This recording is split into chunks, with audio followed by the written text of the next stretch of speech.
Professor Marco Antônio Villa. É inevitável, é a derrota do PT, né? O PT, 4 vitórias consecutivas, 2002, 2006, 2010, 2014. Parecia imbatível o PT, né?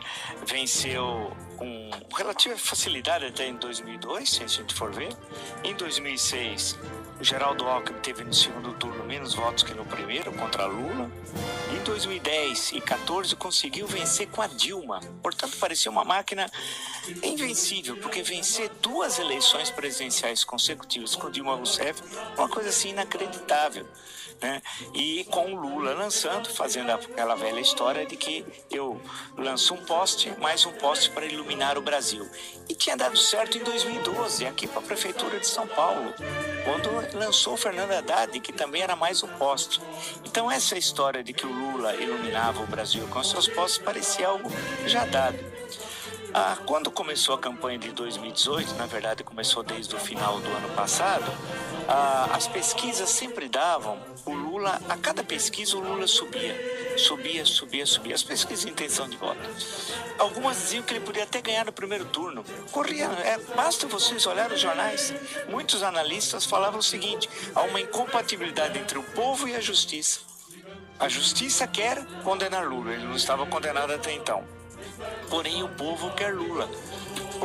Havia já até uma teoria de que para o povo brasileiro pouco importava a justiça. Importava ter uma geladeira, um fogão, um carro novo.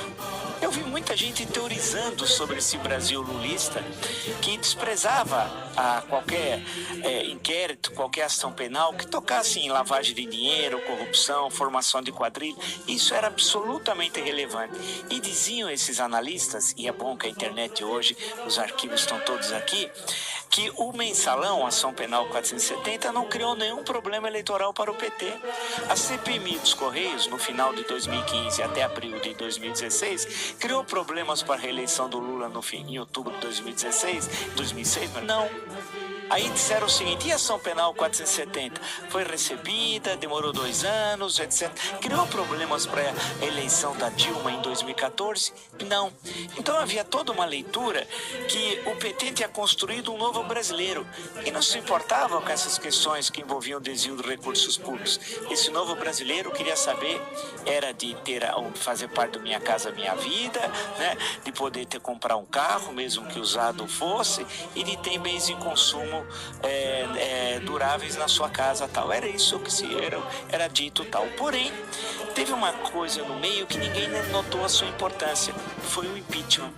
O impeachment foi a maior mobilização da história do Brasil, 2015 e 2016. 4 manifestações em 2015, março, abril, agosto, dezembro, em 2016, e uma grande parte da elite política brasileira tradicional, que queria fazer oposição ao PT, mas não fazia, perdeu 4 eleições consecutivas, não entendeu o impeachment. Não entendeu a linguagem das ruas. Ou, para usar uma imagem de Fernando Henrique Cardoso, a voz rouca das ruas, tal. Não entendeu. Achou que o impeachment tinha sido um mero acaso. Aquela mobilização via redes sociais, que foi uma incrível novidade, feita por movimentos da sociedade civil, não por partidos políticos. Não eram partidos políticos, eram movimentos e que conseguiram colocar milhões pelo Brasil nas ruas, pressionar a Câmara dos Deputados, depois o Senado Federal, um autorizando, outro processando e julgando até a queda da Dilma tal. Acharam que aquilo tinha sido só um pequeno obstáculo e que a política tradicional ia se manter. E isso, a leitura desses que não conseguiram compreender o Brasil e o PT, porque o PT acabou foi derrotado com o impeachment, mas ganhou uma nova envergadura com o desastre do governo Temer, especialmente após maio, o episódio do Joesley Batista e aquela gravação. Aquilo deu uma nova alento ao PT, que tinha sido derrotado, e aquilo possibilitou fazer com que o PT pudesse pensar novamente, ter condições de esquecer, que as pessoas queriam esquecer rapidamente o petrolão, tudo aquilo, e o Lula seria novamente presidente do Brasil. Era esse o cenário que tinha. Eu conversava com muita gente, com muitas pessoas falavam: olha, pode tirar o cavalo da chuva, Lula Lula já venceu as eleições. E outros diziam, quando a questão da condenação ocorreu a condenação em primeira instância, não tinha ainda ocorrido a decisão do TRF da 4ª região, a 8ª turma, dizia o seguinte: olha, mesmo que o Lula seja preso, quem ele indicar vai ser eleito presidente. Eu vi um monte de gente, jornalista, escrevendo que não, ou seja, estava dado o nosso destino. O Brasil seria prisioneiro do Lula. O Lula era dono de nós. O Lula era dono do Brasil. Isso estava dado. Não foi. Alguém que tinha uma outra leitura de conjuntura, e eu tive a oportunidade de discutir de forma dura com ele várias vezes, Jair Bolsonaro, inclusive aqui na Jovem Pan, em maio do ano passado, durante 40 minutos. Depois tivemos a sabatina, ele quando já presidenciável, outros embates que tivemos via internet, etc. Mas não é que é usar a expressão forçoso reconhecer, é reconhecer o óbvio.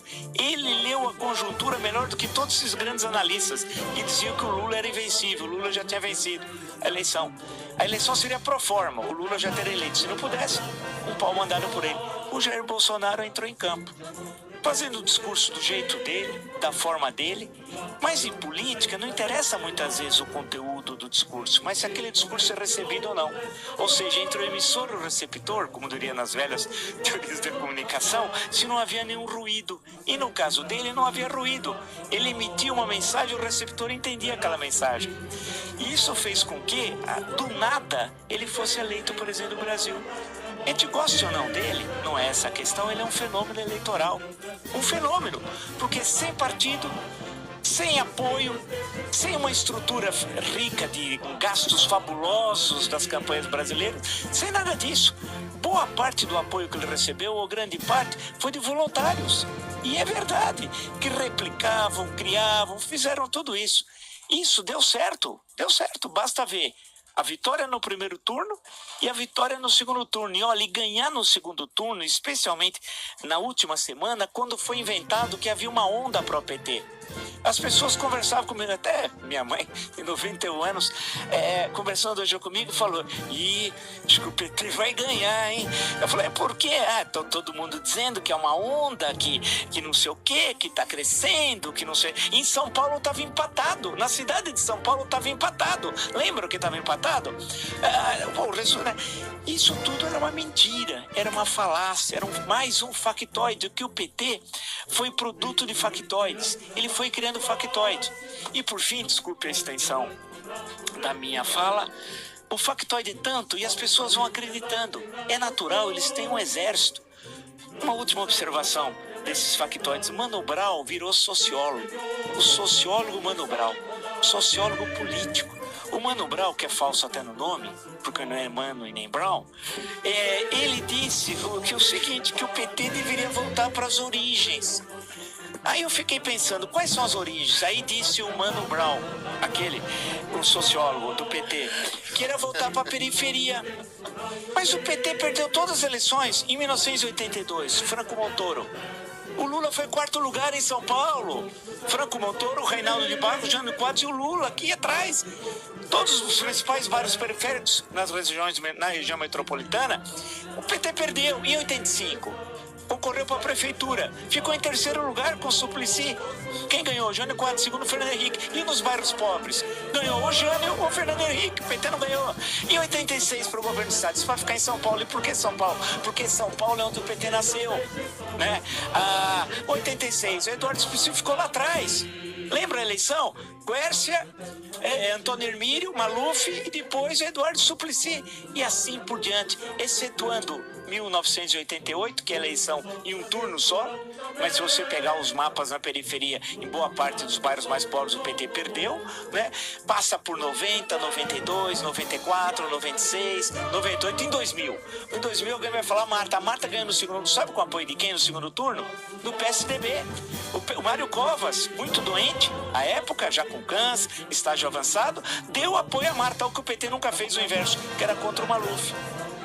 E aí teve sucessivas derrotas aqui em São Paulo. E quando teve vitórias, não era dominante a vitória na periferia.